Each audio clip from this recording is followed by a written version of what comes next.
দর্শক, আমরা আবারও আজকে আরেকটি অনুষ্ঠানে আপনাদের সামনে মুখোমুখি হলাম এবং আজকে আমাদের সঙ্গে আছেন একজন ইরানের কবি এবং রোজা জামালি। তিনি আজকে কবিতা পড়বেন এবং বরাবরের মতো আমি অনন্যা তার কবিতার অনুবাদ পড়ে শোনাবেন এবং তারপরে আমি এবং আনামারিয়া রোজার কবিতা নিয়ে আলোচনা করব। So, but I'm very sorry that we are already late for 5 minutes. I hope that you will enjoy this program from now on. And today we have a guest poet from Iran, and she will read her poems. 4 poems, in fact, I have translated, and she will read those poems. And we will follow with the translation, and the recitation will be done by Annaya Goswami. And after then, me and Annaya Stępień from Poland, she will discuss about her poems. In fact, this is, you know, that in this time of a pandemic, it is not yet over, though it is reducing day by day. But in fact, it is not over yet. And for that reason, we have planned to connect the poets from around the world. And today also, we got one poet from Iran. And this is the first time an Iranian poet is now connected with us in this program. So I'm welcoming our guest poet, Rosa Jamali. She will read her poems in Persian. Am I right, Rosa? Will you read your poems in Persian or Arabic? Am I going to read them?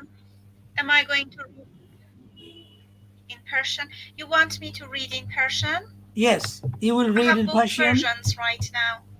Or you want me to read them in English? No, I want you to read your poem in Persian. So I have one. I told you before that you will read the original poem in Persian. Okay. So the first poem, which is not now, please, Rosa, not now. I have to introduce you to our viewers. Just wait, please. Can you hear me? Yeah, I'm here. I'm listening. Just wait. Let me introduce you to our viewers first. প্রিয় দর্শক, আপনারা দেখতে পাচ্ছেন রোজার সঙ্গে আমি কথা বলছি। তো রোজা কবিতা লেখেন আসলে ফার্সি ভাষায়, এবং আপনারা জানেন যে ফার্সি ভাষার একটা ঐতিহ্য আছে, দীর্ঘ ঐতিহ্য আছে, এবং ফার্সি ভাষায় বেশ কয়েকজন বিখ্যাত কবি আছেন। তার মধ্যে ওমর খৈয়াম, রুমি, শেখ সাদির কথা আমরা কিছুটা জানি, এবং এই কবিরা আসলে আমাদের বাংলা ভাষায়ও তারা অনুদিত হয়েছেন এবং তাদের কবিতাও আমাদের খুব প্রিয়।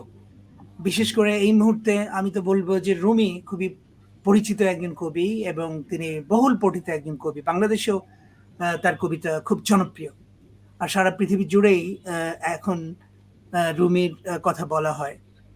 আর ওমর খৈয়ামের কথা আপনারা সবাই জানেন যে কাজী নজরুল ইসলাম ওমর খৈয়াম অনুবাদ করেছেন, সিকান্দার আবু জাফর অনুবাদ করেছেন, নরেন্দ্র দেব অনুবাদ করেছেন, আরো অনেকেই, বিশেষ করে আরেকজন বিখ্যাত কবি, বিখ্যাত অনুবাদক আছেন, এই মুহূর্তে আমার নামটা মনে পড়ছে না, কিন্তু অন্তত আমি জানি অন্তত 5 জন বাংলা ভাষায় খৈয়ামের কবিতা অনুবাদ করেছেন।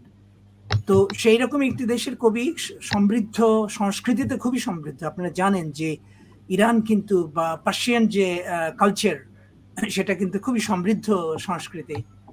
সেই সংস্কৃতির অংশ আমাদের আজকের কবি রোজা জামালি। তিনি ফার্সি ভাষায় মূল কবিতা পড়বেন এবং অনন্যা তার অনুবাদ পড়বেন বাংলা অনুবাদ। যদিও আমি অনুবাদটা করেছি এবং সেই অনুবাদটা করেছি ইংরেজি থেকে, এবং সেই অনুবাদই পড়বেন অনন্যা, ইংরেজি থেকে আমার করা অনুবাদ। তো যাই হোক, আমরা অনুষ্ঠানটা শুরু করতে চাচ্ছি। তো যাওয়ার আগে মানে রোজা জামালিকে বলবো পড়তে, কবিতা পড়তে, কিন্তু তার আগে আমি তার পরিচয়টা আপনাদের সামনে তুলে ধরি। Rosa Jamali was born in 1977, and she is an Iranian poet based in Tehran. She studied drama and literature at Art University of Tehran and holds a master degree in English literature from Tehran University. She has published 6 collections of poetry so far. Her first book, This Dead Body Is Not an Apple, It Is Either a Cucumber or a Pear, was published in 1997 and opened new landscapes and possibilities of Persian contemporary poetry. Through broken syntax and wordplay, she described a surreal world which words have lost their meanings and have become jumbled objects within contemporary everyday life. In her other collections, she adapted a kind of music from classical Persian poetry and imbued it with the natural cadences of speech, juxtaposing long and short sentences. In her recent poems, she creates some layers of intertextuality with Persian mythology and mysticism. Since then, she has created works which have always been strictly engaged with the forms and conscious of styles in poetics, digressing in between various literary styles and traditions, experiencing crystal, condensed and language-based imaginary, taking its inspiration from the style of visionary writings of Persian transcendentals like Suhrawardi. Suhrawardi is not well known to us, so I will ask Rosa later to tell something about him or her. Rosa Jamali's poetry also enjoys a rich influence of English poets like T.S. Eliot. Yeah, I know that she has translated so far. She's also an active translator, yes, which I was wanted to tell, with an anthology of Anglophone poets translated to Persian, a lecturer of Persian poetry at the British Library, US Persian Study Centers, and has contributed in so many poetry festivals worldwide. She is a judge in a number of prestigious poetry prizes inside the country and has written a number of scholarly articles on poetry, literary theory, and creative writing. So you have understood that how colorful her career is as a poet and as well as a translator. So she is a very well-known poet from Iran, and particularly she lives now in Tehran. So প্রিয় দর্শক, আপনারা বুঝতে পারছেন যে রোজা জামালি একজন বেশ প্রখ্যাত কবি। তার কবিতার কিছু বৈশিষ্ট্যের কথাও, তেহরানে জন্ম 1977 সালে, এবং তিনি পড়াশোনা করেছেন নাটক এবং সাহিত্য এই বিষয়ে, এবং সেই পড়াশোনা তিনি করেছেন তেহরানের আর্ট ইউনিভার্সিটি থেকে। সেখান থেকে মাস্টার্স করেছেন ইংলিশ লিটারেচারে, এবং তার বেশ কিছু কাব্যগ্রন্থ আছে। আমি এখানে ঠিক ওর কাব্যগ্রন্থের নামগুলো আমি পাইনি, সেজন্য আপনাদের বলতে পারলাম না। একটা বইয়ের নাম শুধু পেয়েছি, প্রথম বইটার নাম, সেটা হলো this dead body is not an apple, it is either or cucumber or a pear. এই হচ্ছে প্রথম বই ওর, যেটা 1997 সালে বেরোয়। তো ওর বৈশিষ্ট্যটা কিরকম, মানে ছোট ছোট বাক্য লেখেন। ও নিজেই আমাকে ওর বায়োগ্রাফি পাঠানোর মধ্য দিয়ে এই কথাগুলি বলেছেন, যে ছোট ছোট বাক্যে লেখেন এবং ওয়ার্ড প্লে বা শব্দ নিয়ে খেলা, যেটা কবিরা করে থাকেন, সাধারণত বড় বড় কবিরা করে থাকেন শব্দ তাদের কবিতার। আপনারা তো নিশ্চয়ই জানেন যে শব্দই হচ্ছে কবিতার সবচেয়ে বড় দিক, যা কবিতার মধ্যেই কবিরা নানাভাবে তার ব্যবহার করে থাকেন এবং তাদের যে ভাষা তাকে অনন্য করে তোলার চেষ্টা করেন।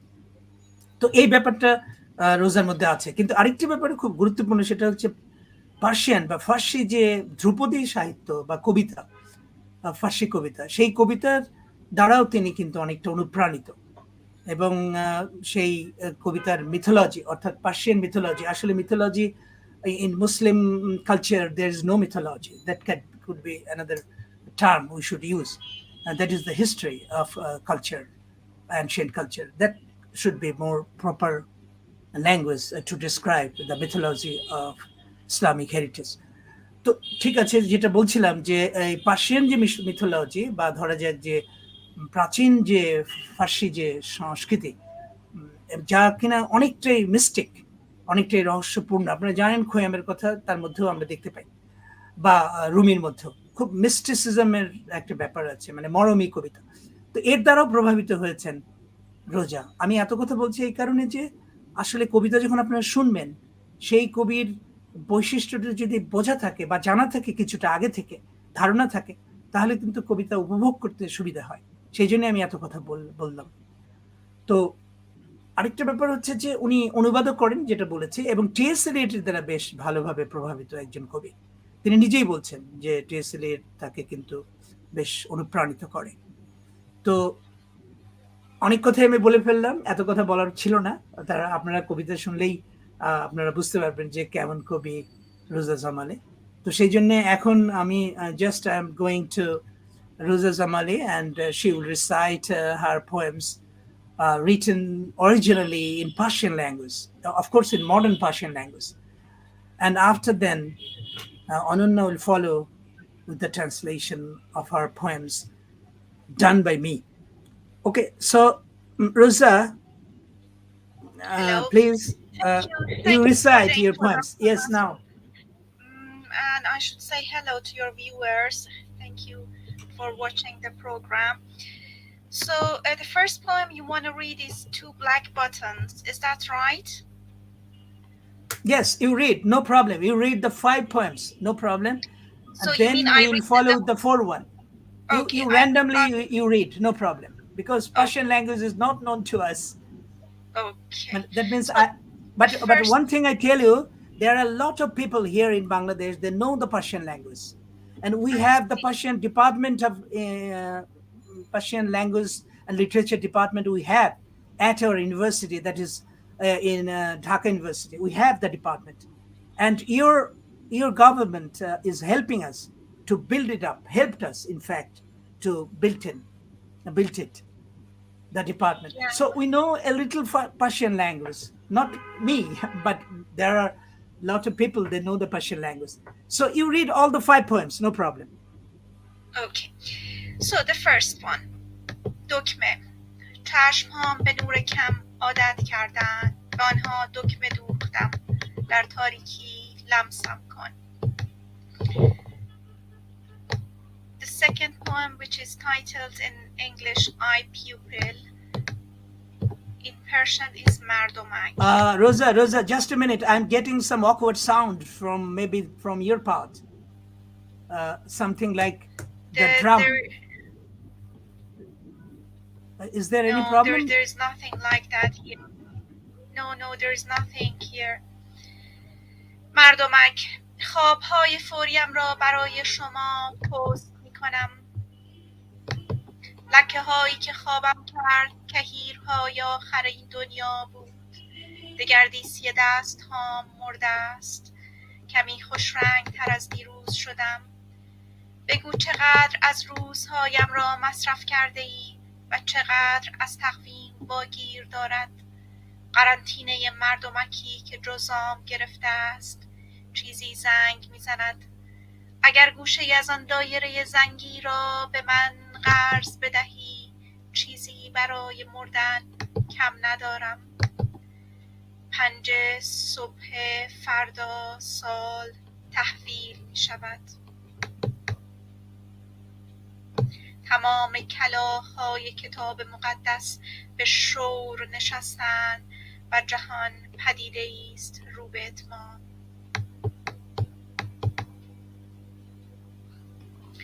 که آفتاب در کیفم بود، که آفتاب در کیفم بود و جهان بر دست‌های کوفتم سنگینی می‌کرد.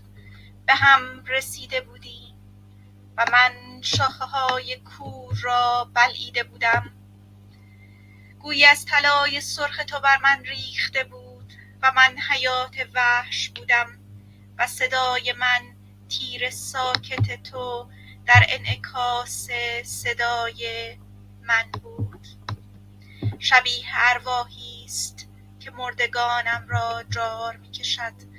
منم که در شاخه ها دویدم، شبیه موریانه‌ای در تو زیستم و به حیات وحش رسیدم.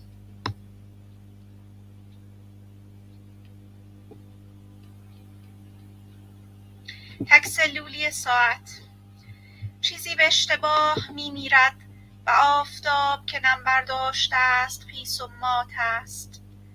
اگر به این خطوط ادامه دهم آن شیء منجمد که اسیر دست توست به اشتباه می میرد، وگرنه چندی است که روز به پایان رسیده است.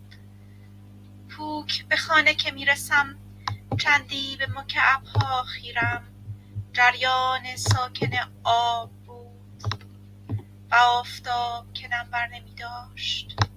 بر سپیدی این همه کاغذ و رخت‌های پیرم که گریه کرده بودم، عناصری جز به جز که به من وابستند و از خون من رنگ میگیرند. این سرزمین که بیوقفه بر من میبارد و ماه که هنوز پهناور است. اینجا بر دیرک باریکی یخ بستم و برای توست که زمان را به رودخانه ریختم. زمان هوس تندی بود که از دستم رفت. این لحظه ها که به آسانی پاک می شوند، به کبودی این دیوار می مانیم، من و این رخت تاریک که به جوی آب ریخته ایم. گوساله ایست که از مرگ شیر می نوشد. این چیست که بر زمینه ای خنثی تهرنگ می گیرد؟ می شد رنگ دیگری داشته باشد. روزهاست که به نخیبندم. مایی چرو که از وقت از سقف می افتد. بوران است در دوردست سنگی سست می شود. تصویری از انجماد که روی شیشه مانده است. پلی که اینجا شکسته است و سکوت که روی نوار فلزی جاری است. همه چیز قرار است که به نقطه کور می انجامد.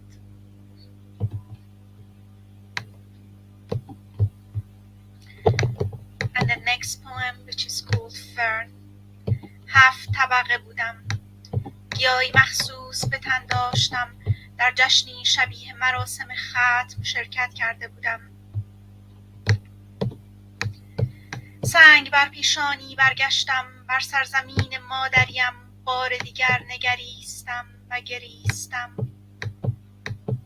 پدرم سیمرغ بود، مادرم الهه‌ای بی‌تاب در شوش و حکمتانه و مقبره مردخای، و خدا با من بود.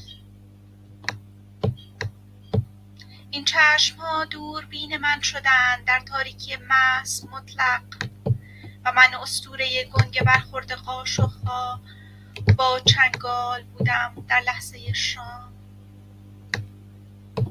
ایزد بانوی بزرگ راه نواب منم. به قبرستان میروم در منتها علیه شرقی این شهر. این که مطلق باریده بر فرق سرت این چیست؟ این پلشتی آرام چیست؟ به چه میماند؟ چیست؟ فرشتگان بر موهای تاریکم لانه کرده بودند به ناچار و من پریان را شسته بودم.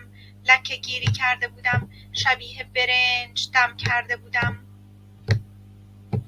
ساعت را میدانستی در لحظه‌ای که کش می آمد و خمیازه می کشید. آن لحظه منجمد و خاموش. وقتی با چنگال های زخمیم بر اجاق گاز سر می رفتم. وقتی تمام صحن میدان انقلاب را فرا گرفته بودم و فوران می کردم. و با وایتکس صورتم را سفید نگه داشته بودم انگار. سرخس منم، سرزمینی بی پدر، آریتی، شهری سوخته، ممنوعه و آلوده به انواع مرضها، بیماریها، دجالها، دروغها و دستکاریها. به کجای این سرزمین دلبسته برادر؟ این سرزمین که به تمامی سوخته است، نیمیش گور است، نیمه دیگرش به سرب آلوده است. سرخس منم، ایزدبانوی وحشی خار و پلشت، در اندوه ساکن چشم زخمی که به سرزمینم بافته ای. کوه را که من کندم برادر، تو چه کردی؟ تنها مشتی خاک آوارم می کند، گیجم می کند به ناگاه. مشتی خاک که پاشیده بودمش بر بوزر جمهور و یزدگرد، و خاکسترم که بر دریاها پخش شده است دیگر، و در آبهای دژداران گرفتم برادر.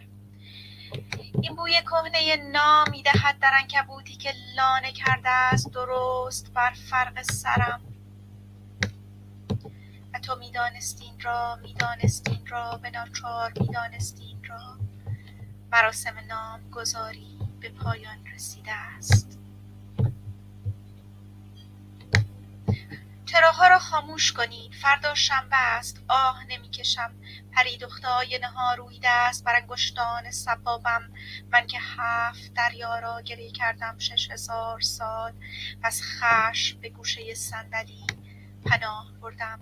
پیاده رو خلوت است، رهگذران به خوابی ابدی رفتند و این منطقه متروک نظامی است. دیر زمانی است که مسکونی نیست. تمام جسمم را به باد سپردم و روحم را به بادگیرها. اسیر ثانیه‌ای بودم سالها و گوش تا گوش حرفهایم خاکستر بود و کربن و زغال. سرخس گیاهی است وحشی که نامگذاری نمی شود. شبیه برگ کاوس نامیده نمی شود. پوست انداخته است. چرا نامیده شود؟ That's it with me.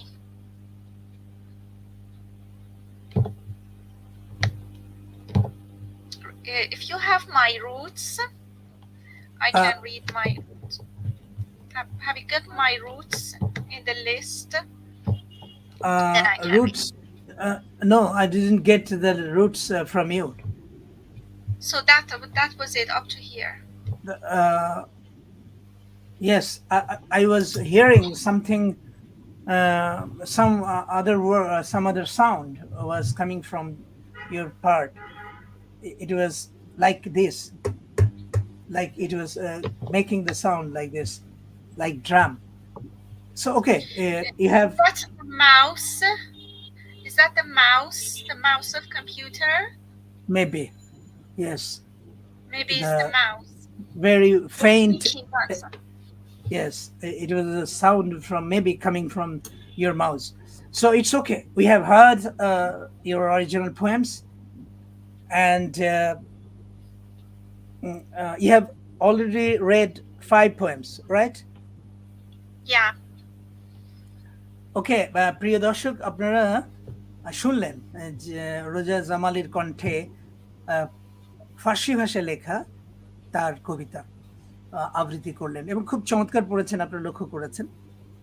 এখানে এখন আমরা বাংলা অনুবাদে যাব, কিন্তু তার আগে একটি কথা বলতে চাই যে আপনারা একটু ধৈর্য ধরে শুনবেন। কবিতা কিন্তু সবসময় ধৈর্য প্রত্যাশা করে, এই অর্থে যে পাঠ করার সময় একরকম লাগে, পড়ার সময় একটু সহজ মনে হয়।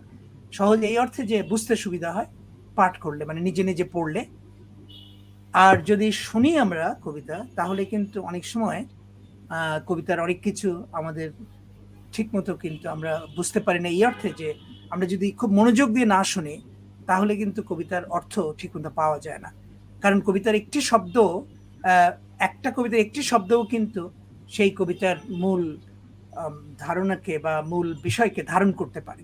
তো সেই জন্যে খুবই মনোযোগ দাবি করে কবিতা শোনার ক্ষেত্রে অন্তত। তো এবার আমরা যাব রোজা জামালির কবিতা আমরা শুনবো এবং পড়ে শোনাবেন অনন্যা গোস্বামী। আপনারা অনন্যাকে এই অনুষ্ঠানে আগেও দেখেছেন কয়েকবার, তিনি এসছেন এবং অনুবাদ কবিতা পড়েছেন। অনন্যা একজন বাচিক শিল্পী, একজন কণ্ঠশিল্পী যদি ভালো করে বলি, এবং অভিনেত্রী, একই সঙ্গে সঙ্গে সাংবাদিকও, লেখক। আমি নিজের তীরন্দাজে ওর লেখা পেয়েছি, প্রকাশ করব, একটু অপেক্ষায় আছি। তো অনন্যা এখন রোজা জামালের কবিতা বাংলা অনুবাদ করবেন। আপনারা একটু মনোযোগ দিয়ে শুনবেন আশা করি। অনন্যা। সবাইকে শুভ সন্ধ্যা। আমি অনন্যা গোস্বামী। আমাদের তীরন্দাজের আজকের উৎসবের অতিথি হচ্ছেন ইরানের প্রখ্যাত কবি রোজা জামালি। আমি ওনার 5টি কবিতা পড়ার মধ্যে 4টি কবিতার আবৃত্তি করব, বাংলা অনুবাদ। আপনারা জানেন যে কবিতাগুলো মূলত ফার্সি ভাষায় লেখা। কবিতাগুলোর ইংরেজি থেকে বাংলায় অনুবাদ করেছেন মাসুদুজ্জামান, এবং 4টি কবিতা বাংলায় আমি উপস্থাপন করছি। রোজা জামালের একটি কবিতা হচ্ছে দুটি কালো বোতাম, 2 ব্ল্যাক বাটনস। আমার চোখ অন্ধকারে বেশ বানিয়ে নিতে পেরেছে, কারণ আমি আমার চোখের গভীরে 2টি কালো বোতাম সেলাই করে নিয়েছি। এবং তুমি আমাকে স্পর্শ করো, এই ধূসর বিরান বাড়িতে সবটা জুড়েই অন্ধকার। এবং কবিতাটা এখানে শেষ। হ্যাঁ, একটি কবিতা চোখের বিষয়ে, আরেকটি হচ্ছে চোখের ছাত্র। সমস্ত প্রিয় মানুষদের বলছি, আমি এখন ডাকঘরে আছি। পাঠাচ্ছি আমার বিচূর্ণ স্বপ্ন আর দুঃস্বপ্ন, দুঃসহ ফোসকা ও ফুসকুড়ি। আমাকে সম্মোহিত করতে পারে। হাত অথবা বাহুগুলি বদলে যাচ্ছে, গত দিনের চেয়ে কম জমকালো। বলো, আমার দিনগুলি থেকে কতগুলো দিন মুছে গেছে, আর অতিমারির দ্বারা ক্যালেন্ডার কতটা ঢেকে গেছে। কোয়ারেন্টাইন চোখের ছাত্র কুষ্ঠরোগে আক্রান্ত। যাই হোক, ঘন্টা বাজছে। যদি তুমি আমাকে সেই ছোট্ট ঝুমঝুমির একটা প্রান্ত স্পর্শ করতে দাও, মরে গেলেও কোনো খেদ থাকবে না। ভোর 5টায় বছরটি নতুন করে শুরু হবে। বাইবেলের সমস্ত কাক জড়ো হচ্ছে, এখানেই শেষ হবে পৃথিবী। এরপরে কবিতাটি হচ্ছে এবং সূর্য ছিল আমার হ্যান্ডব্যাগে। এই কবিতাটি ব্যক্তিগতভাবে আমার ভীষণ পছন্দ হয়েছে। এবং সূর্য ছিল আমার হ্যান্ডব্যাগে, আর পুরো বিশ্ব আমার বুড়িয়ে যাওয়া হতাশ বাহুতে বেশ ভারী বোধ হচ্ছিল। আর ঠিক সেই মুহূর্তেই আমাদের দেহগুলি পরস্পর লীন হলো, এবং আমি অন্ধ শাখাগুলিকে গ্রাস করলাম, যেন তোমার লোহিত সোনার আভা আমার উপর কেউ ঢেলে দিল। আমি ছিলাম বনের প্রাণী, আমার প্রতিধ্বনিত স্বর তোমার নীরব তীর হয়ে বাঁশির মতো চিৎকার করে উঠল। গাছের শাখা প্রশাখার ওপর দিয়ে আমি দৌড়াচ্ছি, তোমার মধ্যে আমি উই পোকার মতো বাস করছি। দৌড়াতে দৌড়াতে আমি বন্য জীবনে পৌঁছে গেলাম। রোজা জামালির আরেকটি কবিতা হচ্ছে ঘড়ি কোষ। এই কবিতাটি একটু মনোযোগের সহিত শোনার জন্য অনুরোধ জানাচ্ছি।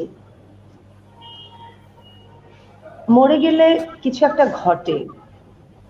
সূর্যের আলো শুষে নিচ্ছিল তা ভেজা ও ধূসর। আমি যদি ঠিক পথে চলি, তোমার হাতে ধরা হিমায়িত জিনিসগুলো খসে পড়বে, না হলে দিন শেষ হয়ে আসবে। শূন্য। আমি যখন বাসায় ফিরব, সেই সব কৌণিক আকৃতির দিকে তাকিয়ে দেখব, স্থির জলের বহমান স্রোতে এবং সূর্যের আলো কখনো স্যাঁতসেঁতে হয় না। লেখার ফাঁকা পৃষ্ঠায় ফুপিয়ে ফুপিয়ে অশ্রু ঝরছে, গড়িয়ে পড়ছে আমার বিছানায় থাকা পুরনো পৃষ্ঠাগুলোর ওপর। এইসব জিনিসপত্র এর সারৎসার আমার রক্ত দিয়ে আঁকা হয়েছে। আমার জমিনের ওপর মুষলধারে বৃষ্টি হচ্ছে, চাঁদ পৃথিবীকে ঘিরে রেখেছে। এখানে লোহার পোস্টে তুষারপাতের সাথে সময়কে নদীর তীরে রেখে গেলাম। সময় আসলে ইচ্ছে ঘুরি আমার আঙুল গলে ঝরে পড়েছে, মুহূর্তগুলিকে পরিষ্কার আর মুছে ফেলা হয়েছে। দেয়াল নীল হয়ে গেল, আমার গায়ে কালো গাউন নদীর প্রবাহকেও নিয়ে গেছে। এক একটি বাছুর মৃত্যু বুকের দুধ খাচ্ছে। আসলেই এটা কি? নিরপেক্ষ পটভূমির তলানি? এটা ভিন্ন রঙের হতে পারে। অনেক দিন হয়ে গেল দড়ির ওপর দিয়ে হাঁটতে শুরু করেছি। কার্নিশের নিচে ভাঁজ করা চাঁদ ঝুলছে। তুষার ঝড়, ক্ষীণ পাথর, জানালার কাচের ওপর তুষারের কামড়, ব্রিজটি ভেঙে পড়েছে। ধাতব টোপের নীরবতা একটা অন্ধ পূর্ণচ্ছেদ টেনে দিল।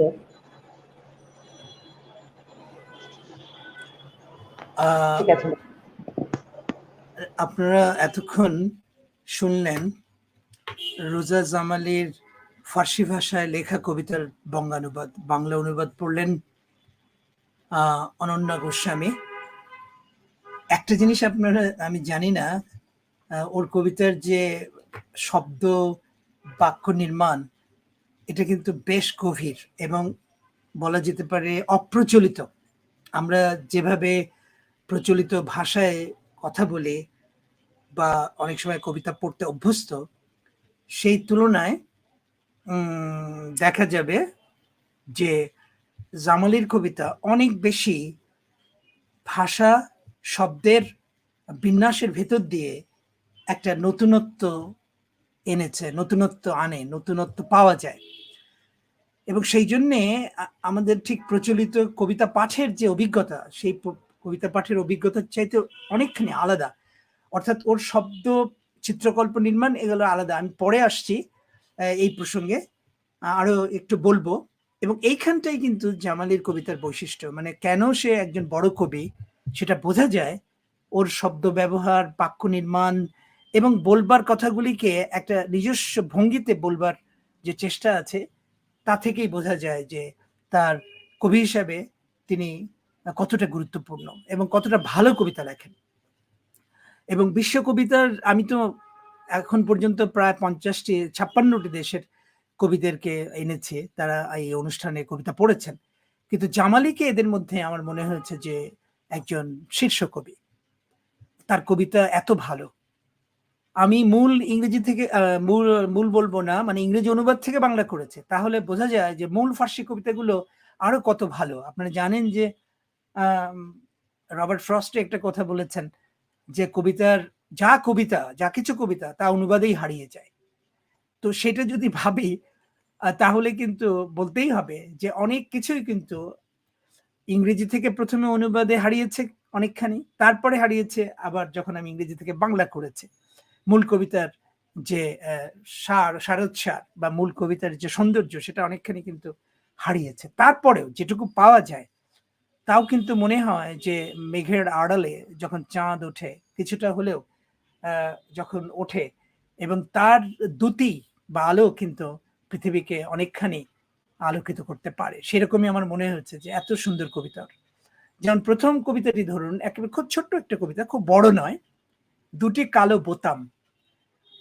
এই বিষয়টাই তো নতুন, দ্য টু ব্ল্যাক বাটনস, একেবারে নতুন না? এইভাবে বলা, কজন লিখতে পারেন এইরকম বিষয় নিয়ে?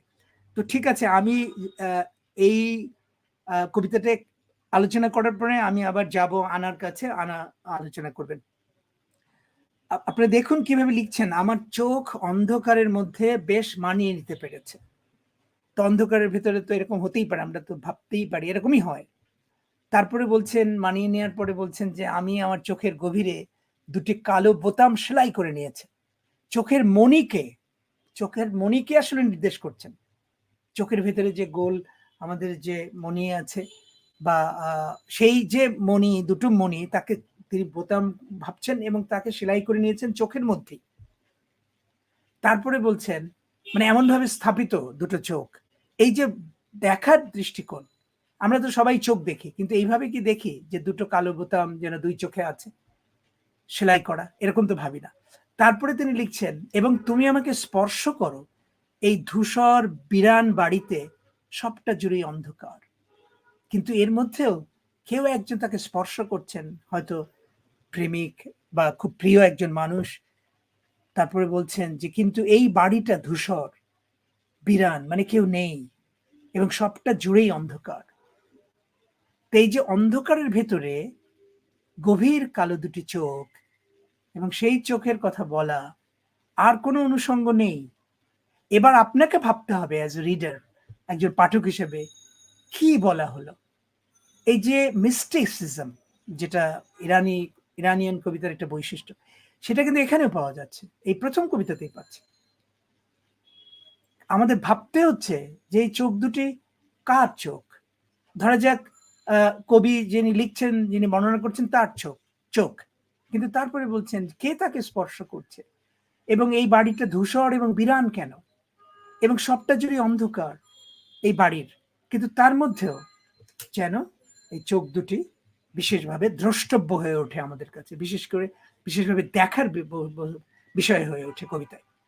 এইখানেই আমার মনে হচ্ছে যে রোজা জামালি প্রথাগতভাবে যারা কবিতা লেখেন সরল বর্ণনা দিয়ে, সেরকম কবিতা রোজা লেখেন না। আমি তো একটা কবিতা নিয়ে এতখানি বললাম। এইবার now I want to go to আনা। আনা, could you please just say something about the first poem, which is a short poem, as well as the imagery is different, completely different, just one imagery. The buttons in the eye has been sewed. She's telling that. So can you just tell something about this poem? What is your observation? As I can see, this is a poem with a melancholic tone and words or phrases like, which emphasize that are dark mood, bleak house, blackness. These phrases appear in this poem, and the real meaning is hidden behind the words or between the lines. And dark mood, to which the person is it not a little bit mystic? What do you think? Mystic. In my opinion, yes, why not? Philosophical, mystic, and the person speaking is used to the dark mood. Yes. And she says that, for I have sewed 2 black buttons into my eye sockets. So instead of 2 eyes that can see everything around, we have two eyes that cannot see the colors of the words. And there is also the meaning of the darkness. That must have some meaning. Darkness. That means maybe it is not only the environment, so far I think. It may be the contemporary world which is under darkness. The mood of the person. We are facing. Maybe. Okay. It may have broader meaning. Can I ask Rosa Jamali, what was the thinking behind this poem when you were writing? Could you please tell me just a minute? I need to unmute you. Yes, yeah. Please. So the poem has got different interpretation. As Anna said, it could be a kind of lyrical love poem, and it could take you to the darkness in which your sense of touching is much more when there is no light. And another aspect out of that, another interpretation could be mystical, because you can have another eye, or you can have a third eye when when your eyes are closed, there is no light, you can have a third eye. So in this case, the darkness helps you to see more.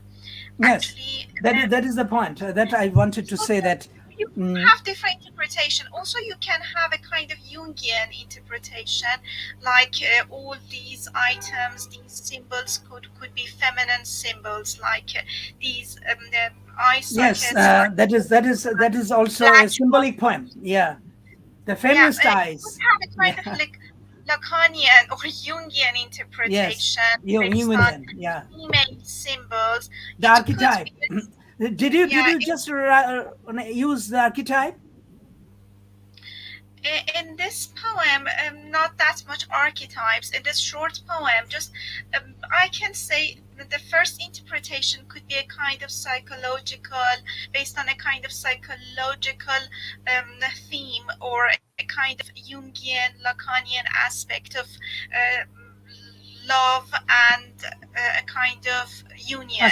Okay, And the in Laka, kind of mystical. in Laka that we know the mirror image.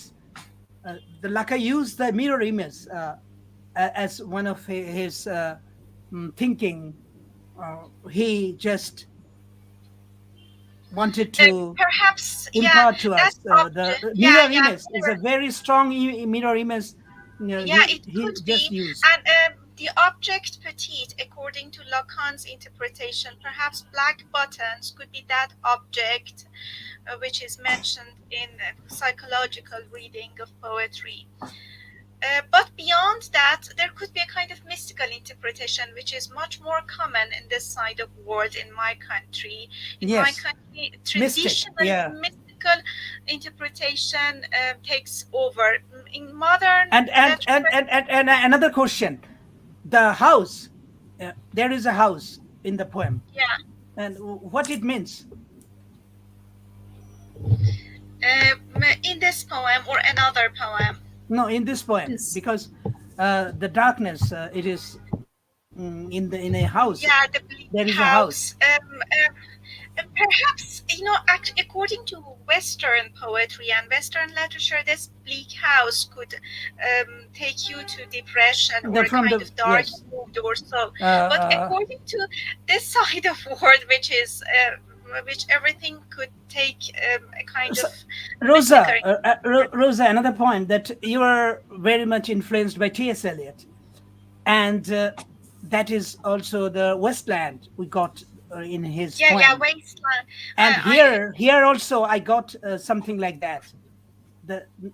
In a not a very lively this polyphonic environment. The structure, environment perhaps, is you barren. haven't- Here is barren. The environment is barren, and is it like that you used? You mean the influence of Eliot? Yeah, a little bit so far, I think. You mean I should talk about Eliot and its No, influence? not now. Yeah. Just I got the idea that you have been influenced by Eliot. Here you use the darkness, and Yes, Eliot used the perhaps. Westland. The something. In this poem, perhaps, but in my other poems, I've taken the polyphonic structure, which Eliot uses a lot. Like some lines are in archaic or common formal language. Some other lines are colloquial, like in a wasteland. In each part, we have some conversations. Some people are talking. Yeah. So when they talk, it's colloquial, and some lines are full of imagery. So this is the style I've adopted in lots of my poems.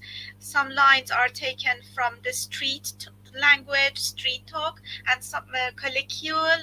Actually, they follow a kind of And is rhythm. it is The other and lines is it are and formal. is it the language is the street language of contemporary Persian language? Yeah, Is yeah. it the contemporary colloquial Persian language? Yeah, contemporary colloquial Persian. Like in my two of poems, like The Forbidden City and Fern, two of my poems, I've taken this polyphonic, many of my poems, I've taken this polyphonic structure, not in the shorter ones, in longer ones, because, actually, I have a collection of articles about polyphonic structure in Persian poetry. When you go, the name of my book is Revelations in the Wind. Yeah, could you please So mention the names of the poets? The name of the book. Who used the polyphonic process or polyphonic? Yeah, this is the technique. book. This is my collection of essays about my collection of essays. Perhaps you cannot read it well. About the structure of Persian poetry, comparing the classics and the contemporary, and what we can do. Some suggestions, like in Persian poetry, when you go to the folk songs, you can hear different voices of people. Yeah, But understood. when you go to a little dramatic and polyphonic. Yeah, when you go to formal literature, like at the time that actually the court was so influential and the poets had to go to the court to recite poetry to the king, so it had just one voice. At the same time, when you went to folk songs, you heard different voices, a kind of freedom in language. So I take the side of that freedom in language, not the way that kind of courtly language, which is really common in 1,000 years of Persian literature. So and I asked you to tell the names of the poets who use this polyphonic technique of writing. Yeah, I mostly mentioned the constitutional revolution and the poets who lived at that time, like 100 years ago when parliament came to our society. So before that, just it was absolute monarchy. But right after, at the time of constitutional revolution, parliament took place in our society. At the same time, this happened in poetry. That more democratic. I understood that, but I wanted to know the names. I wanted to know the names of the poets. So for me, the iconic figure is Nima Yushij. The iconic figure is Nima. I've written on his poetry, and so you can find some translations of his poetry on the internet available. So the first time you can see this kind of dramatic, as you said, mood or polyphonic what is his time when he wrote the poems? So about 100 years ago he was born, and then actually around 50 years he was active. Actually, he has got different collections of poetry right now. So do you think that modern Persian poetry has started by him? Yeah, some say so, and some say before him, because there were some movements. We should consider all those movements. And as I myself, I believe that he is the iconic figure. Okay, Rosa, thank you very much for this wonderful discussion about the Persian poetry. প্রিয় দর্শক, আপনারা শুনলেন যে Persian কবিতার আধুনিকতার শুরু হচ্ছে, যেটা রোজা মনে করেন যে উনি অনেকগুলো প্রবন্ধ লিখেছেন, মনে করেন যে এই যে পলিফোনিক একটা পদ্ধতি আছে, মানে বহু স্বর একটা কবিতার মধ্যে নানা কণ্ঠ মিশে যায়, নানা স্বর এসে মেশে, যে পলিফোনিকের ব্যাপারটি আসলে আমরা পেয়েছিলাম বাকতিনের মধ্যে। এবং তিনি আসলে এই তত্ত্বের উদ্গাতা বা এই তত্ত্বটার কথা বলেছেন উপন্যাসের প্রসঙ্গে। কিন্তু কবিতাতেও যখন নানা স্বর এসে মিশে যায়, মানে একটা কণ্ঠ কথা বলছে, মনে হচ্ছে তার মধ্যে আরেকটা কণ্ঠ ঢুকে পড়ছে বা আরো একটা কণ্ঠ ঢুকে পড়ছে, এবং অনেকটা ডায়ালজিক্যাল ধরনের যে ব্যাপার থাকে, মানে সংলাপের ধরনে যেন অনেক সময় কবিতা লেখা হয়, সংলাপের ধরনে নানা স্বর এসে মিশে যায় কবিতার মধ্যে, সেই রকম কবিতাই হচ্ছে রোজা লিখতে ভালোবাসেন, তিনি নিজেই বললেন। এবং এখানে আরেকটা কথা বললেন, সেটা হলো যে ফার্সি কবিতা, এখনকার আধুনিক যে ফার্সি কবিতা, তার শুরু হচ্ছে এই ধরনের কবিতা দিয়ে। এবং তিনি কয়েকটা কাব্য আন্দোলনের কথা বলছিলেন শেষের দিকে। তো সব মিলিয়ে আধুনিক যে কবিতা, ইউরোপীয় কবিতা, যেটা টেস সিলেটের মধ্যেও কিন্তু আমরা পলিফোনিক ব্যাপারটা দেখি, মানে অনেক স্বর এসে মিশে যায়, নানা কণ্ঠ যেন কথা বলছে কবিতার ভেতর থেকে, সেটা পাওয়া যায় টেস সিলেটের কবিতা। এবং ফার্সি কবিতা, সমকালীন ফার্সি কবিতাও এরকম ধারাতেই এইভাবেই লেখা হচ্ছে। তো কাজে ইউরোপীয় কবিতার সঙ্গে কিন্তু তাহলে দেখতে পাচ্ছি যে একটা মিল কিন্তু ফার্সি কবিতার আছে। তো আমি দ্বিতীয় কবিতাতে যাই। আই এম জাস্ট আস্কিং আনা to discuss about the second poem, and would you please tell something about the second poem, The Eye People? The name of the poem is Eye People. Chokher Chhatro in Bangla, but in English, Eye Pupil. Anna, please. Yes, discuss. This poem includes some thoughts on the pandemic, and the word crisis means lost days. And the author asks, how many of my days have been erased, and how much of the calendar is covered by the pandemic? And she adds something like that: quarantined eye pupils suffer from leprosy, whatever. The bell is ringing, so as we know, people keep dying. And this poem is written as the author begins the poem as if she were writing a letter to humanity, to all of us. Dear all, she starts, and I am at the post office sending my broken dreams and nightmares. So we can read about apocalyptic blisters and rashes which have a hypnotizing impact, and about some metamorphosis, reshaping hands or arms. And sad is the ending. The ending of the letter is sad because we can read, at 5 a.m. the year would turn to a new round. All biblical crowds are gathering, and this is the end of the earth. Sad, sad in tone, sad poem. Okay. So you have heard the discussion of Anna Maria Stępień. Now I'm just discussing about this poem, particularly. It's a long poem, not too long, but a little bit longer than the before one.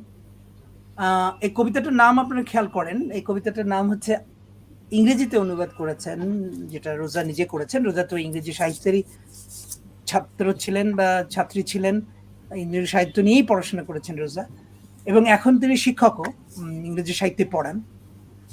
তো কবিতাটির অনুবাদ ইংরেজিতে যেটা আমি পেয়েছি সেটা হচ্ছে I people. আমি করেছি চোখের ছাত্র বা শিক্ষার্থীও বলা যেত, এখন চোখ ছাত্রও বলা যায়, এভাবেও বলা যায় আই পিপল। কিন্তু এইখানে যে ব্যাপারটি ঘটেছে সেটা হচ্ছে যে এই কবিতাটি একটু দীর্ঘ কবিতা, মানে অনেকখানি দীর্ঘ, কিন্তু খুব বেশি না। আমি কবিতাটা একটু পড়ি, আপনার দেখুন যে সমস্ত প্রিয় মানুষদের বলছি, এইভাবে শুরু করছেন, আমি এখন ডাকঘরে আছি। এটা কিন্তু একটা অভিনবভাবে বলা, যে আমি একটা ডাকঘরে আছি এবং প্রিয় মানুষদের বলছি। কেউ একজন বলছে এই কথাটা, কবি হয়তো বলছেন। তারপরে লাইনগুলো আপনি দেখুন, তারপরে পংক্তিগুলো, পাঠাচ্ছি আমার বিচূর্ণ স্বপ্ন আর দুঃস্বপ্ন। আসলে তো ডাকঘরের মাধ্যমে আমরা চিঠি পাঠাই, তিনি বলছেন যে আমি পাঠাচ্ছি চূর্ণ হয়ে যাওয়া স্বপ্ন এবং দুঃস্বপ্ন। তারপরে আরো বলছেন দুঃসহ ফসকা ও ফুসকুড়ি, এইসব পাঠাচ্ছি, এবং এইগুলি আমাকে সম্মোহিত করতে পারে। অর্থাৎ এখানে যে কথাটা মানে যেটা একটু আগে বললেন আনা মারিয়া, যে এটা প্যান্ডেমিকের পটভূমিতে কবিতাটি লেখা। তো প্যান্ডেমিকের সময় তো এরকমই হয়েছিল, আমাদের অবস্থাটা হয়েছে, এবং যার জন্য পরের স্তবকে বলছেন, বলো আমার দিনগুলি থেকে কতগুলো দিন মুছে গেছে, আমার দিনগুলি থেকে কতগুলো দিন মুছে গেছে। আসলে প্যান্ডেমিকের কারণে তো তাই হয়েছে, আমাদের যে সমস্ত কাজের দিন, উল্লাসের দিন, উৎসবের দিন, সেগুলো তো আমরা সেইভাবে উদযাপন করতে পারিনি, সেই জন্যই বলছেন যে মুছে গেছে। এবং অতিমারি আমাদের যে দিন ক্যালেন্ডার তাকে ঢেকেও দিয়েছে, মানে ক্যালেন্ডার ঢেকে দেওয়া মানে ওই দিনগুলি যেন আমাদের কাছে এখন আর গুরুত্বপূর্ণ নয়, যত দিন আমরা হারিয়েছি এই প্যান্ডেমিকের কারণে বা মহামারীর কারণে, অতিমারির কারণে। তারপরে বলছেন যে শেষ দিকে এসে যখন বলছেন যে ভোর 5টায় বছরটি নতুন করে শুরু হবে, হয়তো এটা নববর্ষের ঠিক আগে লেখা, বা যখন নতুন বর্ষ আসবে, বছর আসবে, তার আগের মুহূর্তে লেখা কবিতাটি। এরকম একটি ব্যাপার আছে কবিতার মধ্যে আছে, যেমন তিনি বলছেন ভোর 5টায় বছরটি নতুন করে শুরু হবে, বাইবেলের সমস্ত কাক জড়ো হচ্ছে, এখানেই শেষ হবে পৃথিবী। একটু মেলানকনিক টোন অ্যান্ড ডিসপেয়ার একটু দেখতে পাচ্ছি এক ধরনের। সো আমি যেটা লক্ষ্য করলাম এই কবিতার মধ্যে সেটা হচ্ছে যে কবিতাটি একটা দুঃসময়ের কবিতা। কবিতাটির মধ্যে এক ধরনের যন্ত্রণা, হতাশার কথা আছে এবং বিপন্নতার কথা আছে, এবং প্যান্ডেমিক নিয়ে সরাসরি কিন্তু সেইভাবে প্যান্ডেমিকের যে কথা তিনি বলেননি। তিনি বলেছেন অনেকটা প্রতীকের মাধ্যমে, বিশেষ করে চিত্রকল্পের মাধ্যমে বা ছবির মাধ্যমে বলেছেন, যেটা কবিরা করে থাকেন। তো সেই জন্যই এই কবিতাটাও বেশ একটা ভালো কবিতা, যে তিনি আমরা তো অনেকেই প্যান্ডেমিক নিয়ে কবিতা লিখেছি, সেখানে শুধুই হতাশার কথা, শুধুই মানে সরলভাবে বলে যাওয়া যে কিরকম যন্ত্রণার মধ্যে আমরা আছি বা ছিলাম, তাই বলা হয়েছে। কিন্তু এখানে দেখুন রোজা কিন্তু তা করছেন না। রোজা খুব অন্যভাবে কবিতাটা নির্মাণ করছেন। যেমন এক জায়গায় বলছেন শেষের দিকে, যদি তুমি আমাকে সেই ছোট্ট ঝুমঝুমির একটা প্রান্ত স্পর্শ করতে দাও, যে ঝুমঝুমি আমরা বাজাই, তো ওই রকম একটা ছবিতে নির্মাণ করছেন যে ওই ঝুমঝুমিটা যদি আমাকে স্পর্শ করতে দাও, মরে গেলেও খেদ থাকবে না।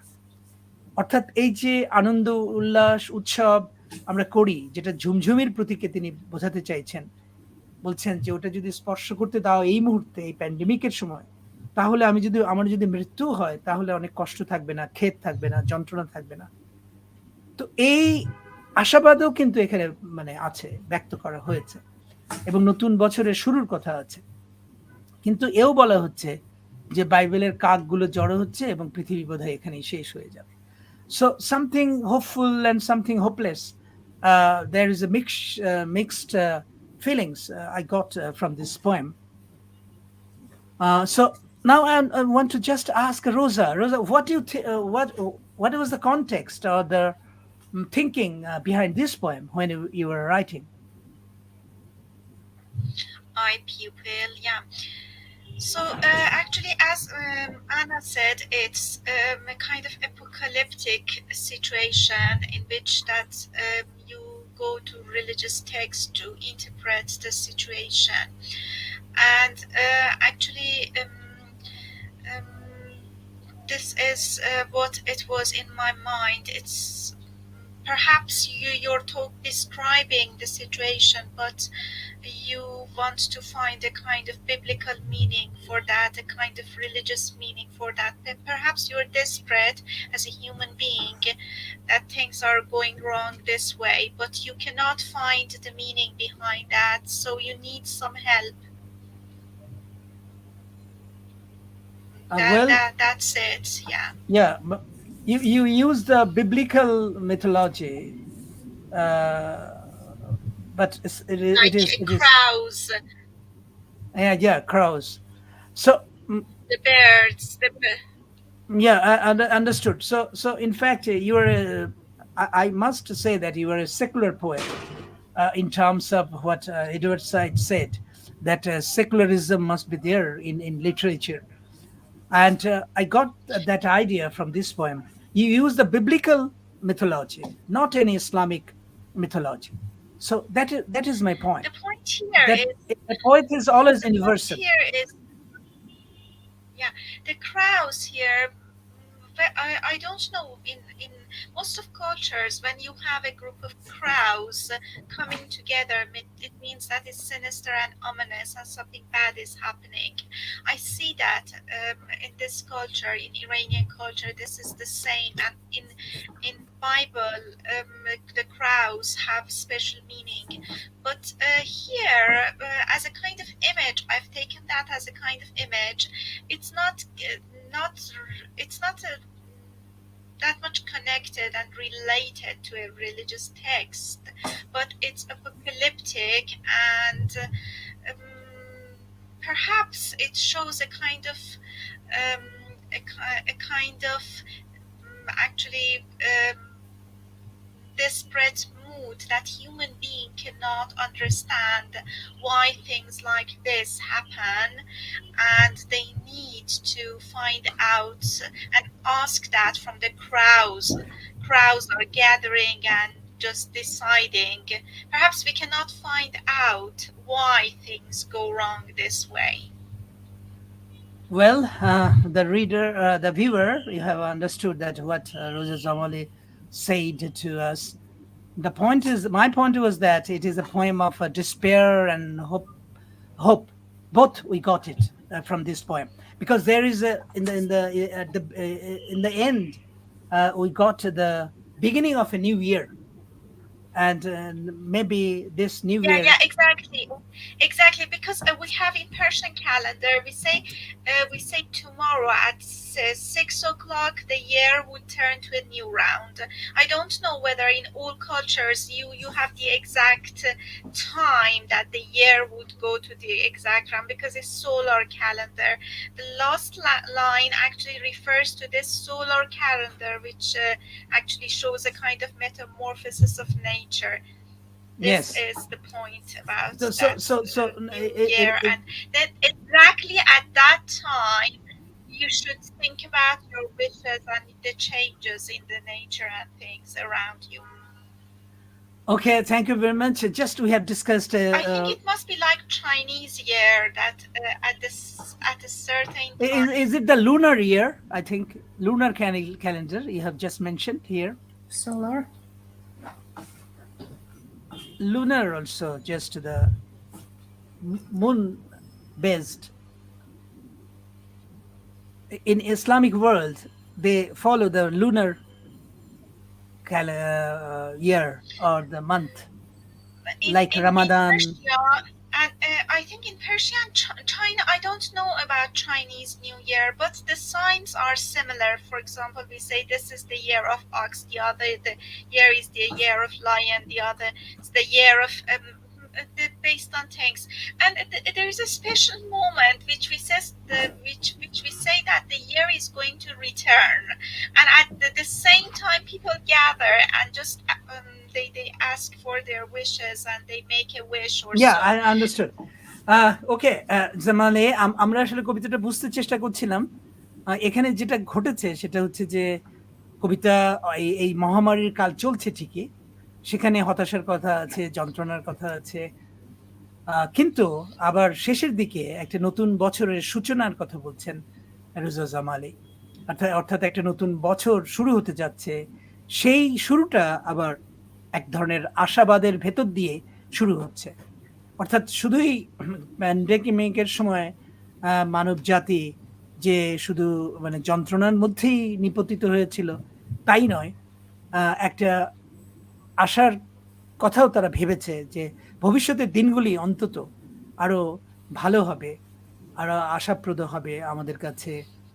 এই এই ভাবটাও কিন্তু এই কবিতার মধ্যে আমরা পাই, এই কথাগুলিও পাই, শেষের দিকে কবিতা আছে। তো okay, now we are just going to the next poem, and Anna, I hope that you could now discuss about this poem also, the third one.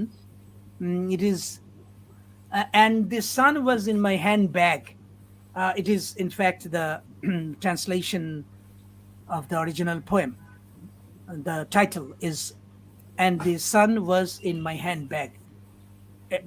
এটা আমার হ্যান্ডব্যাগে সূর্য আছে, সূর্য ছিল বা আছে, এই হচ্ছে কবিতাটা।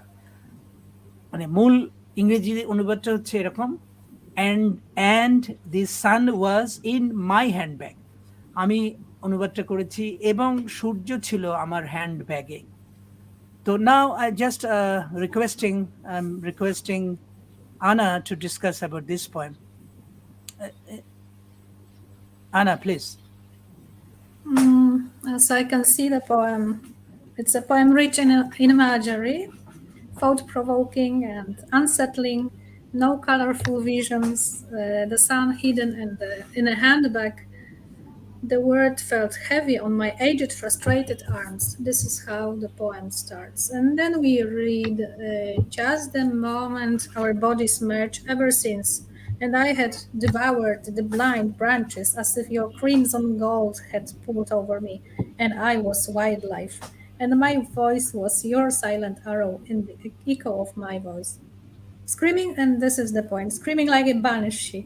So we have mystic references here, an apparition whose mourning, lamenting heralds somebody's death. So we can say it's a mystical poem. too. Okay. So, একটা রহস্য. This is the way the author writes, Rosa writes. Okay, thank you very much, Anna. Now I can tell something in Bangla. সেটা হলো যে আনা বলছিল যে এটাও একটা মিস্টিক কবিতা, মরমী কবিতা, রহস্য আছে কবিতাটার ভেতরে। এই কবিতাটার ভেতরে এটা জামালির কবিতার বৈশিষ্ট্যই বলা যেতে পারে। তো এই কবিতাটা যখন আমি দেখছি, এটার বাংলা অনুবাদ আমি করিনি, না করেছে সেটা বলছি আমি। ছোট কবিতাটা, খুব বড় নয়। আগেই বলেছে কবিতাটির শিরোনাম হচ্ছে এবং সূর্য ছিল আমার হ্যান্ডব্যাগে। শুরু করছেন এইভাবে, এবং সূর্য ছিল আমার হ্যান্ডব্যাগে, আর পুরো বিশ্ব আমার বুড়িয়ে যাওয়া হতাশ বাহুতে বেশ ভারী বোধ হচ্ছিল। আমি এখানে যদি ইংরেজি অনুবাদটাও দেখি, and the sun was in my handbag and the whole world felt heavy and on my aged frustrated arms. তো জাস্ট আপনারা দেখতে পারেন যে ইমেজগুলো কেমন। এখানে প্রথমে হচ্ছে একটা হ্যান্ডব্যাগের কথা বলা হচ্ছে, যার ভেতরে একটা সূর্য আছে বলছেন।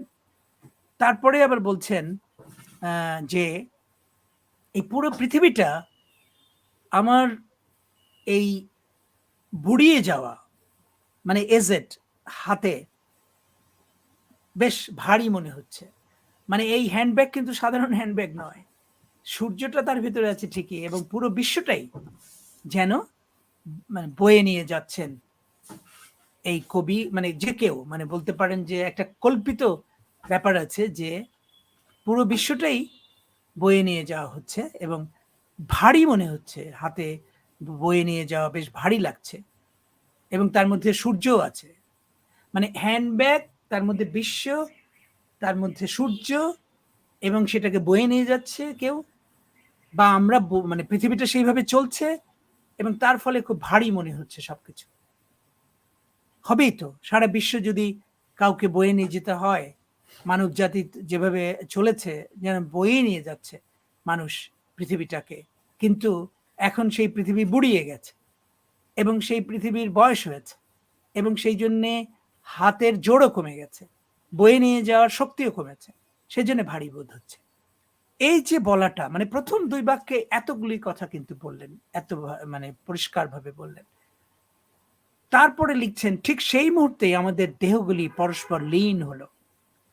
কিন্তু এরপরেই আছে একটা চমৎকার ছবি, যে এই যে ভারী বোধ হচ্ছে সবই ঠিক আছে, কিন্তু এরপরেই আমাদের দেহ, মানে দুজনের দেহ বা মানুষের পারস্পরিক যে একটা সম্মিলন বা একসঙ্গে হওয়ার যে বিষয় আছে, সেটার জন্য দেখা গেল, সেটার জন্য আমরা দেখতে পাচ্ছি যে বয়ে যাচ্ছে এই পৃথিবী এইভাবে, ঠিকই বুড়িয়ে গেছে সবকিছু, কিন্তু তারপরেও ওই মুহূর্তেই দেখা গেল যে আমাদের দেহগুলি পরস্পর লীন হলো। এখানে একজন প্রেমিক বা প্রেমিকার কথা ভাবতে পারেন আপনারা, সেইভাবেই কল্পনা করছেন কবি।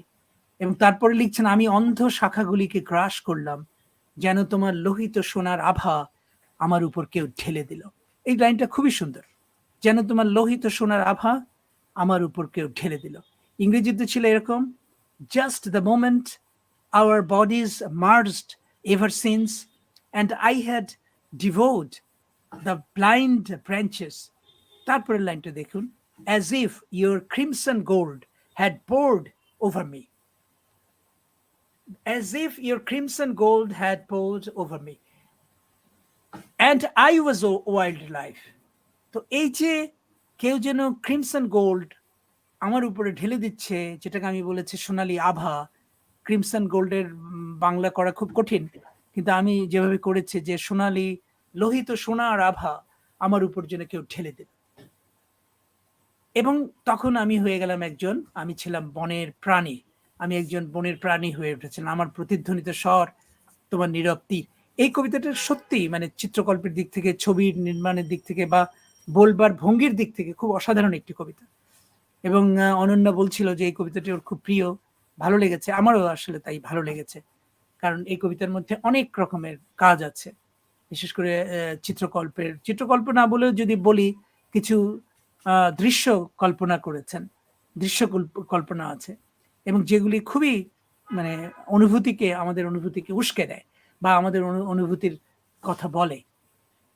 এবং দেখুন যে এখানে কিন্তু বললেন যে আমি শেষ পর্যন্ত কি হলাম, একজন বন্য প্রাণী হয়ে গেলাম। এবং এরপরে বলছেন বাঁশির মধ্যে চিৎকার করে উঠলো কেউ, মানে আমার স্বর, এবং শেষ দিকে বলছেন গাছের শাখা প্রশাখার উপর দিয়ে আমি দৌড়াচ্ছি। এই ভাবনাও তো খুব সহজ ভাবনা নয়, গাছের শাখা প্রশাখার উপর দিয়ে দৌড়ে যাওয়া। এটা দৌড়ে যেতে পারে কে? মানে কারোর পক্ষে তো, কোনো মানুষের পক্ষে তো সম্ভব নয়, অন্য কিছুর পক্ষে সম্ভব নয়। কিন্তু আমরা কল্পনা করতে পারি যে হয়তো রোদ পড়েছে, সেই রোদ হয়তো গাছের উপর দিয়ে দৌড়ে যাচ্ছে, এরকম একটা ভাবা যেতে পারে। কিন্তু এখানে যে পার্সনিফিকেশন আছে, মানে কোনো একটা কিছুকে যে পার্সনিফাই করা হলো দৌড়ে যাওয়ার মধ্য দিয়ে, এবং তারপরে বলা হলো তোমার মধ্যে আমি উই পোকার মতো বাস করছি, মানে এই পৃথিবীর মধ্যে। এই কথাগুলি কিন্তু ওই রকম যে পৃথিবীর মধ্যেই আমরা উই পোকার মতো বাস করছি, আর দৌড়াতে দৌড়াতে আমি বন্য জীবনে পৌঁছে গেলাম। এই আধুনিক জীবনের যে নগরায়িত জীবন, তার ঠিক বিপরীতে চলে যাওয়ার কথা বলছেন, অর্থাৎ নগর থেকে বনে চলে যাওয়ার কথা বলছেন কবি। So this is a wonderful poem. So far I have just when I was translating, I got the idea that yes, it is a wonderful poem because of the imageries and the use of words and the tone of the poem, and of course the theme of the poem is that that we are in fact going back to the wildlife. That is important. It's a I must say that it's an eco poem in modern terms, if I describe it. রোজা আমাদেরকে বলছিলেন যে এমন হতে পারে যে আমার connection কিন্তু খুব খারাপ হয়ে যেতে পারে যে কোনো সময়, কিন্তু আমাদের এখানে কানেকশন খুব ভালো নয়, সেই কারণে হয়তো আমার কখনো কখনো সমস্যা হতে পারে, আমি হয়তো কানেক্টেড নাও থাকতে পারি। ঠিক সেটাই দেখছি যে রোজা এই মুহূর্তে নেই ওর কানেকশনের সমস্যার কারণে, কিন্তু আমার মনে হয় রোজা ব্যাক স্টেজে আছেন। কিন্তু রোজাকে বলবো যদি শুনতে পান, just I am requesting you Roza, you just put off now and you come again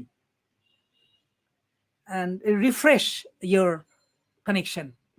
That means this connection, you can then be connected with us. If you do that, then you can be connected with us. So far I think and there is an option, you know, that entering studio, that should be done 2 times, not 1. So you can try it.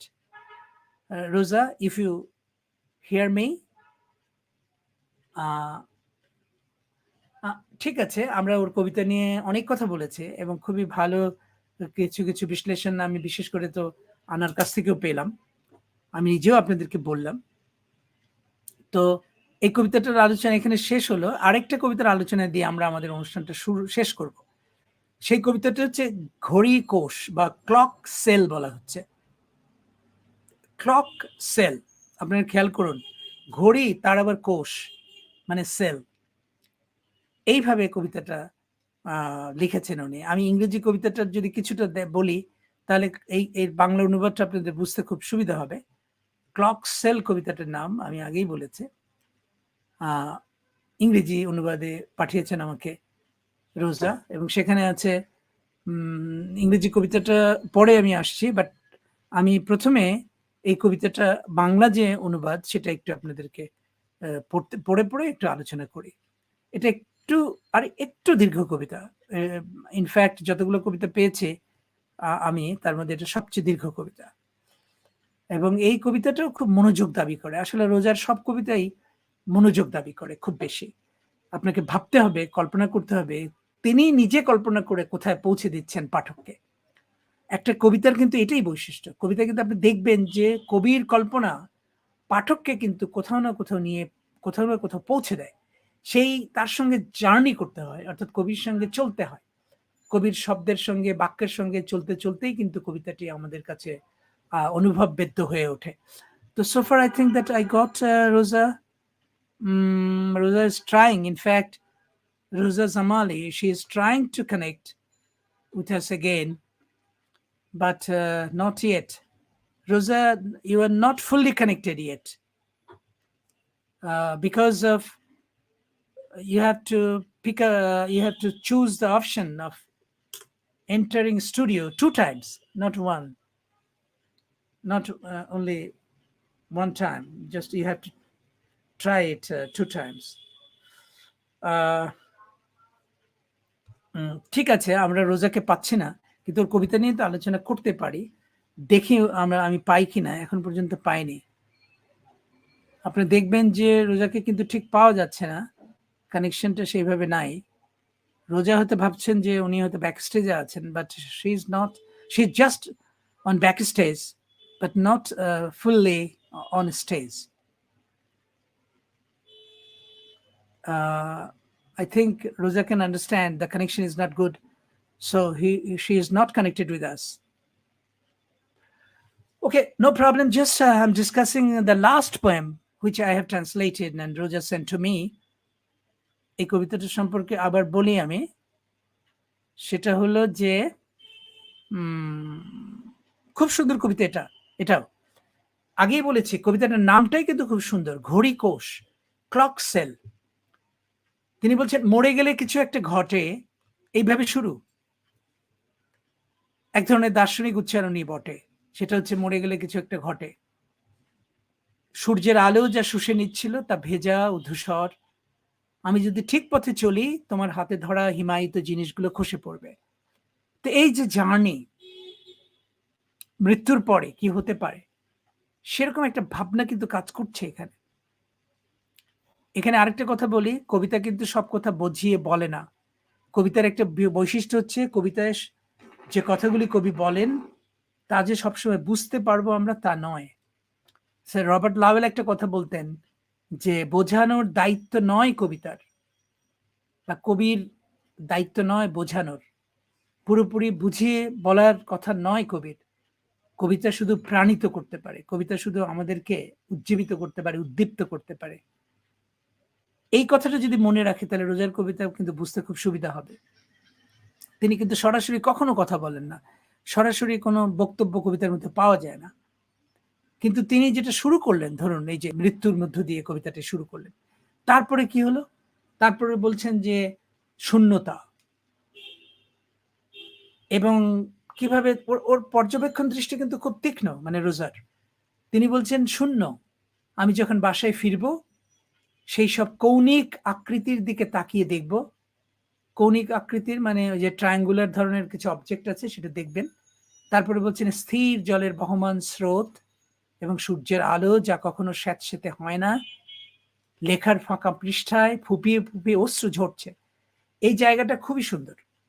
বলছেন যে এই যে মৃত্যুর পরের যে পৃথিবী সেটা কেমন হতে পারে সেটা তিনি কল্পনা করছেন, এবং বলছেন যে সূর্যের আলো কখনো স্যাঁতসেঁতে হয় না, আসলেই তো হয় না। এবং বলছেন যে লেখার যে শূন্য পৃষ্ঠা, সেই পৃষ্ঠায় অশ্রু ঝরছে, ফুপিয়ে ফুপিয়ে অশ্রু ঝরছে। এই যে বর্ণনা, এটাও কিন্তু লক্ষ্য করার মতো।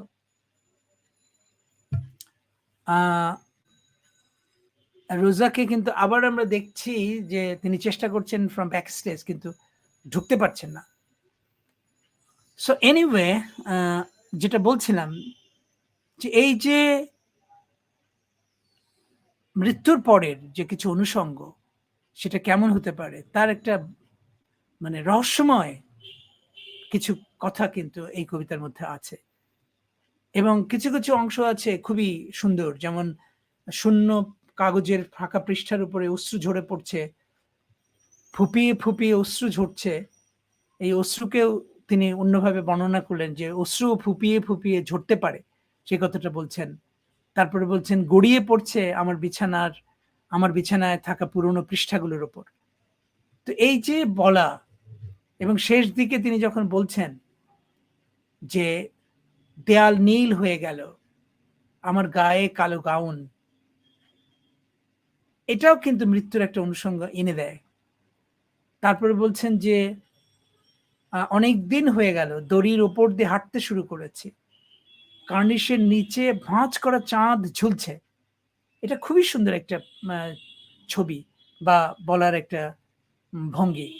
তিনি বলছেন অনেক দিন হয়ে গেল দড়ির উপর দিয়ে হাঁটতে শুরু করেছি, আর কার্নিশের নিচে ভাঁজ করা চাঁদ, এমনি চাঁদ না, ভাঁজ করা চাঁদ ঝুলছে কার্নিশের নিচে। এই যে বর্ণনা, এই বর্ণনাও কিন্তু অভিনব এবং খুবই সুন্দর। তারপরে শেষে একদম বলছেন জানালার কাচের ওপর তুষারের কামড়,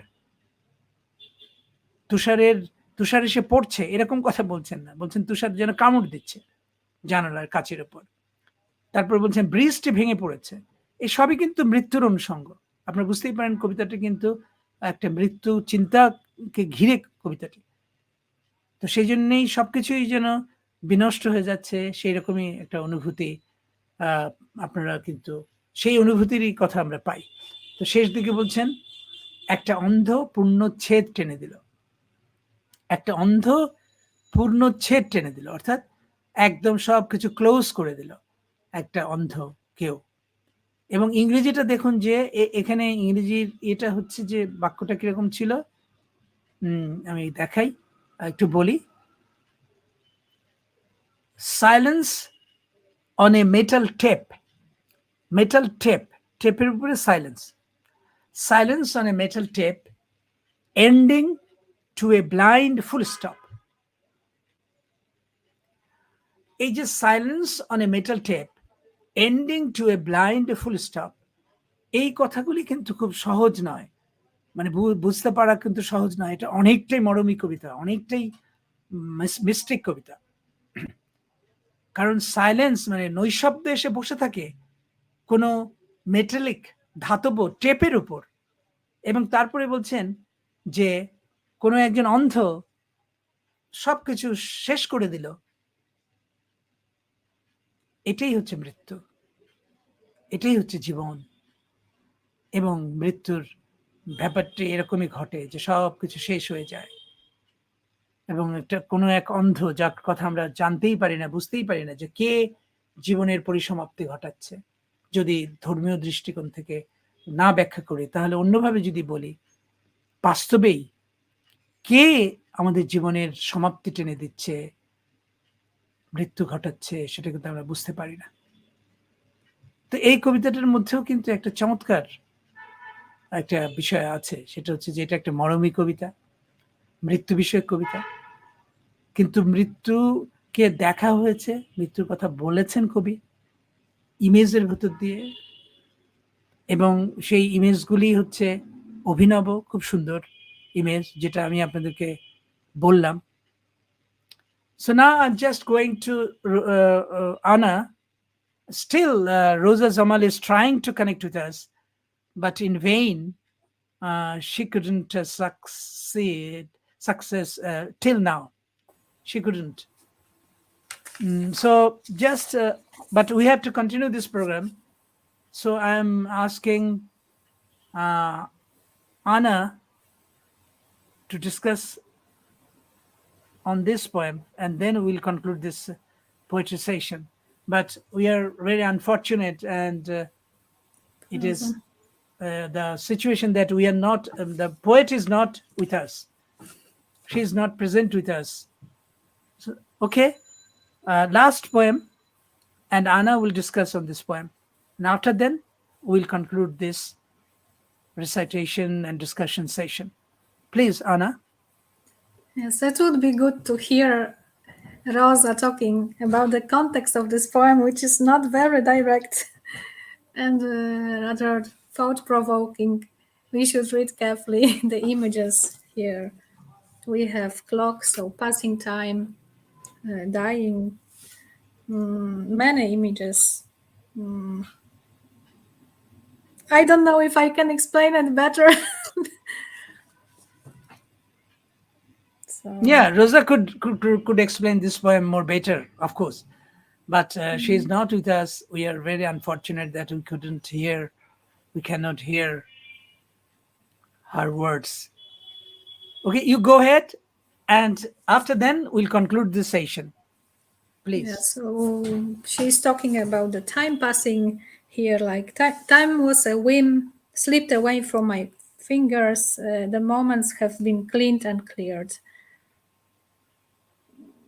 It's very mystic, very thought-provoking, and I don't know what to tell about this, in fact. Somebody should explain it to me. It is, yes, it is. Sometimes you know that sometimes it is not easy to explain anything. Sometimes it's not easy to know what the author thought. Yes, not easy through to these explain. images. But for sure, particularly there are if it many is images and passing yes, time. and particularly if it is a poem, then it is not easy to explain sometimes. Okay, go ahead, please, if you want to say something more. No, better not. I'm just sorry that Rosa is not with us. Okay, then viewer, you can understand that even it is not easy to get the meaning of the poem. And Anna tried, I tried, but we couldn't reach the meaning of this poem. This is in fact not embarrassing. This is the beauty of the poem, but that sometimes you need to think deeply, and you need to think and you need to think more and more to get the meaning. But sometimes don't try to get the meaning. This is not good for reading any poem. আপনি কোনো কবিতা পড়বেন এবং সবসময়ই তার অর্থ পাবেন, এটা ভাবার কোনো কারণ নেই। এটা একসময় ছিল, কিন্তু এখনকার কবিতা তো অনেক মিস্টিক হয়ে থাকে। এখনকার কবিতার মধ্যে অনেক ধরনের ভাবনার জটিলতা থাকে, ভাবনার বুনন থাকে, ভাবনা মিশিয়ে দেয়া হয়। তো সেই জন্য কিন্তু এখনকার কবিতা ওইভাবে সরাসরি অর্থ পাওয়া যাবে না। কিন্তু আমি একটা অর্থ তো করেছি এই কবিতার, মোটামুটি। রোজা থাকলে খুব ভালো হতো, আমরা যদি তার কাছ থেকে শুনতে পেতাম, সরি, আমরা যদি শুনতে পেতাম যে কি নিয়ে এবং কি ভাবনা কাজ করছিল এই কবিতা লেখার পেছনে, তাহলে আমাদের জন্য বুঝতে অনেক সুবিধা হতো। তো সেটা তো হলো না, আমাদের দুর্ভাগ্য। রোজার কানেকশন তেহরান থেকে যুক্ত হয়েছেন, কিন্তু সেখানকার ইন্টারনেট কানেকশনও দেখুন খুব ভালো নয়। কাজে কখনো কখনো আমরা তো আমাদের কথা বলি যে আমাদের এখানে বোধহয় কানেকশনের সমস্যা হয়, কিন্তু শুধু তাই নয়, বাইরেও বিদেশেও হয়।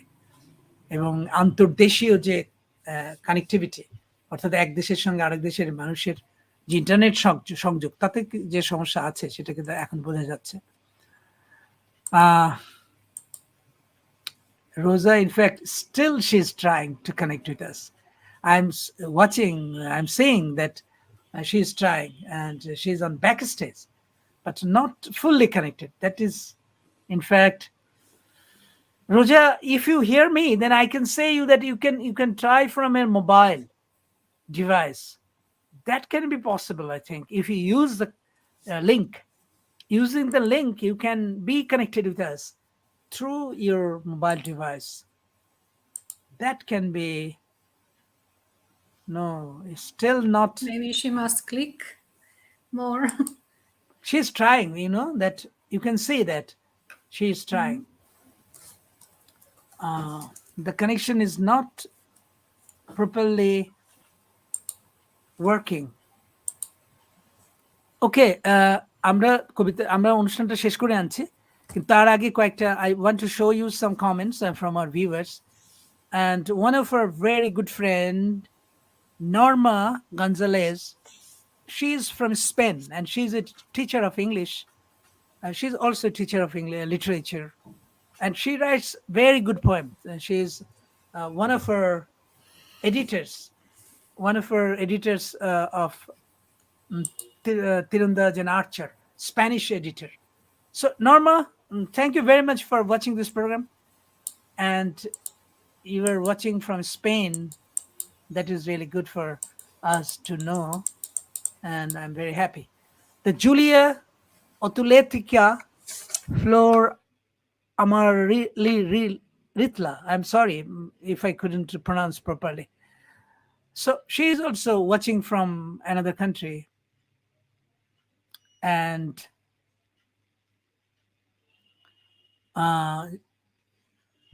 Zunila, okay, thank you very much, Zunila, for watching this program. And then I got Jakia S. Ara. She also writes that watching. That's good. We are happy that you're watching. Well, Rosa sent me some messages, and she told me that the screen is dark. Can you see me? No, I cannot see you, Rosa. And it is really dark, totally dark. But here we are seeing the totally Yes, totally dark. You see, Rosa, that I have connected you, but it is not connected in fact properly. তো প্রিয় দর্শক, আমরা শেষ করে আনছি অনুষ্ঠানটা আপনারা দেখলেন, আপনারা বলতে পারি যে আপনারা শুনলেন একজন ইরানীয় কবির কবিতা, এবং 4টি কবিতা, ইরানিয়ান কবিতা বা ইরানিয়ান সাহিত্য বা বিশেষ করে ইরানীয় কবিতা যে কতটা সমৃদ্ধ এবং আধুনিক, সেটা খুব গুরুত্বপূর্ণ। আমরা অনেক সময় আমাদের কথা বলি যে আমরা বোধহয় খুব আধুনিক কবিতা লিখি, আমাদের কবিতা বোধহয় অনেক ভালো। হ্যাঁ, নিঃসন্দেহে। কিন্তু এই যে রোজার কবিতা যেটা আপনারা শুনলেন, ওর কবিতা অনেক ভালো, একেবারেই আধুনিক। এবং রোজার পঠনের ব্যাপারটি তো খুব বেশি, মানে ইংরেজি সাহিত্য নিয়ে পড়েছেন, তারপরে তিনি শিক্ষকতা করছেন, অনুবাদ করছেন, এবং আমাদের বাংলাদেশের কিছু কবিতাও তিনি অনুবাদ করবেন, এরকম আমার সঙ্গে কথা হয়ে আছে। তো সব মিলিয়ে কিন্তু দেখবেন যে একজন প্রকৃত আধুনিক কবি বলতে যা বোঝায়, সেরকম একজন আধুনিক কবি। কিন্তু ইরানীয় কবিতার যে একটা মিস্টিসিজম, যেটা খুব বড় ব্যাপার, যেটা রুমির মধ্যে পাওয়া যায়, খৈয়ামের মধ্যে পাওয়া যায়, মানে আমরা যাদের কথা জানি, কিন্তু এর বাইরেও অনেক কবি আছেন যে কবিদের কথা কিন্তু রোজা জামানি আমাদের বললেন। তা আমি ইনফ্যাক্ট এরপরে সাম্প্রতিককালের ইরানীয় কবিতা নিয়ে ওর কাছে একটা প্রবন্ধ চাইব, যে সাম্প্রতিককালে মানে এই সময়ে যারা কবিতা লিখছেন ওখানে, তাদের কবিতা কতটা কিরকম, মানে কেমন কবিতা লিখছেন, তারা কি ধরনের কবিতা লিখছেন, কি বৈশিষ্ট্য খুঁজে পাওয়া দেখা যায় সেই কবিতায়। এই নিয়ে ওকে আমি একটা প্রবন্ধ লিখতে বলবো। আমি চেষ্টা করবো যে সেই প্রবন্ধটার একটা বাংলা অনুবাদ করতে, যাতে আমাদের সমস্ত পাঠকরা, বিশেষ করে বাংলা ভাষাভাষী পাঠকরা বুঝতে পারেন। Rosa, you look that you're trying your best. I'm really feeling sorry for you. You're still trying to connect with us, but your connection is not good. For that reason, we are not getting you. I'm really sorry, Rosa. But we have to conclude this poetry session. So, আমরা এখন আসলে বিদায় নেব আপনাদের কাছ থেকে, প্রিয় দর্শক। তার আগে আরেকটি মন্তব্য দেখাই। Mahfuza Ananya, she is also a poet, and she is from Bangladesh, and she writes that congratulating us. Thank you, Mahfuza. And I hope that all of our viewers have enjoyed our program today. We got an outstanding poet from Iran, and আমরা কিন্তু just আমার বাঙালি পাঠকদেরকে, দর্শকদেরকে বলি, আমরা কিন্তু ইরানের কবিতা খুব পড়েছি কি এই সময়ের কবিতা, সেই রুমির কথা জানি বা সেই খৈয়ামের কথা জানি, বড়জোর এই দুজনের কথা, হাফিজের কথা জানি, এই 3 জনের কথাই মোটামুটি আমরা জানি। এর বাইরে কি জানি? এই সময়ে যারা কবিতা লিখছেন তাদের কথা জানি না, আমরা চেষ্টাও করি না জানার। কিন্তু তাদের কবিতা যে কত সমৃদ্ধ, এই রোজার কবিতা থেকেই তো সেটা বুঝতে পারছি। রোজা একজন শীর্ষ কবি এই জন্যে ওখানকার, কিন্তু এও তো ঠিক যে রোজাদের যে ধারায় কবিতা লেখেন, নিশ্চয়ই অন্য আরেকজন এই ধারায় কবিতা লেখেন না, ইরানে অন্যরকম কবিতা লেখেন। তো সেই কবিতার সঙ্গে কিন্তু আমাদের কোনো পরিচয় নেই।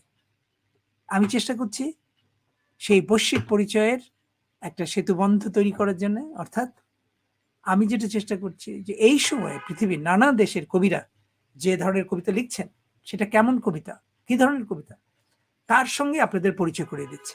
যারা কবিতা ভালোবাসেন তাদের কাছে অনুষ্ঠানটি সত্যি ভালো লাগার কথা। আমাকে অনেকেই ইনবক্সে জানান, প্রতিক্রিয়া জানান, কমেন্ট করেও জানান, আজকেও জানিয়েছেন।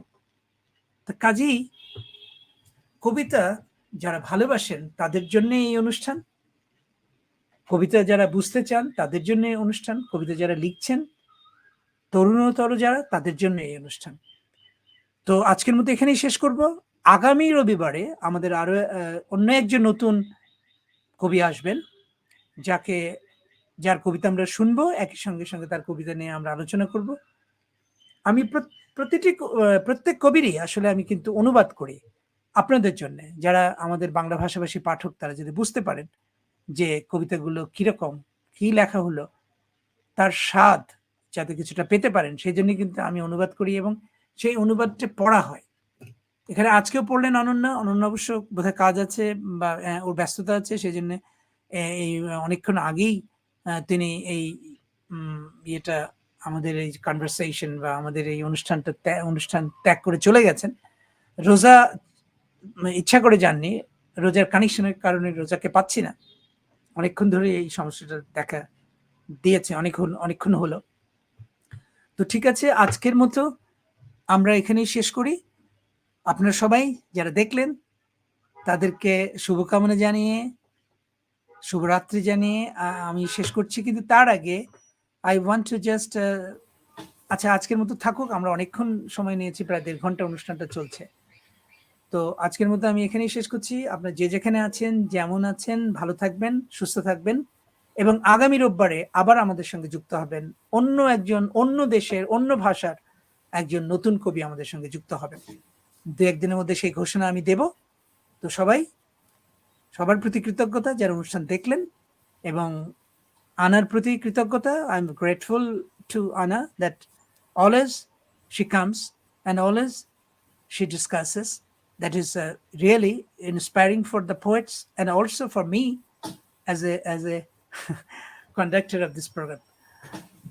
ওকে, ভালো থাকবেন সবাই, সুস্থ থাকবেন, সুন্দর থাকবেন, কবিতা পড়বেন, যতটা পারেন কবিতা পড়বেন। আপনার অনুভূতিগুলো আরো শানিত হবে এবং একটা মানবিক বিশ্ব গড়ে তুলতে আমরা সহায়তা করবে আমাদের। ধন্যবাদ সবাইকে। Thank you. Good night, yes, to everybody.